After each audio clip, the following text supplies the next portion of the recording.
Boa tarde, galera. Bora fazer um bolinho de chocolate. Adicione 2 ovos, 1 xícara de açúcar e meia xícara de óleo. Mistura bem. Essa xícara é equivalente a 240 ml.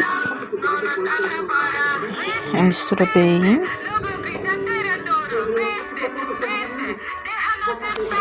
Adicionei 2 xícaras de farinha e 1 xícara de Nescau. Misturei eles secos, né? E aí depois eu botei a metade.